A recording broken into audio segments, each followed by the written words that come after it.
become my son. God is really proud of you. I don't know who your father was, but he's obviously a great man. Because you're a great man. And you're going to be even greater. Because you have a grasp of logic, but also a grasp of spiritual things, which is very rare in someone so young. Why am I saying this with such authority? Because I'm an old man, and when you get old, you start to really conceive what young people are, and you can really sense what their spirit is.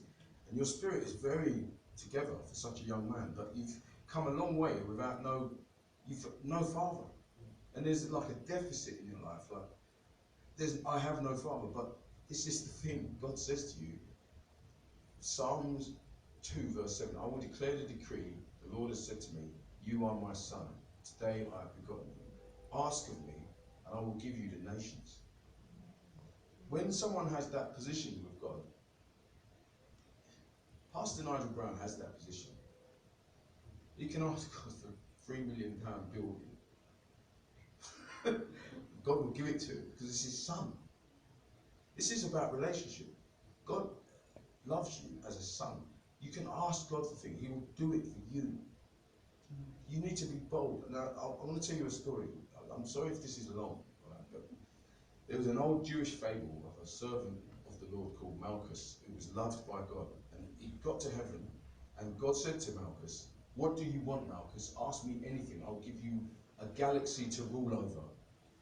And the angels were silent, and everyone was waiting. What's he going to ask for?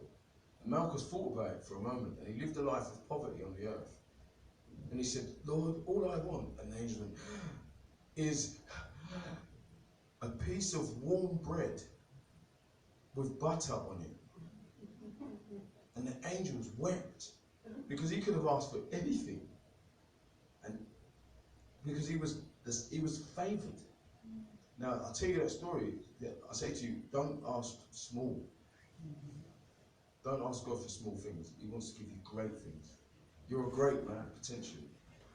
You're 24. I wonder what you're going to be like when you're 40. You're going to be together. So you need to ask God for great things. You need to think big and ask for great things. Because God will give you great things. Psalms 2 verse 7. In your own time, just read that. You are his son. Read the whole psalm. It's all in context. Everything there is what I'm saying to you. Amen. Amen. Let's give God praise.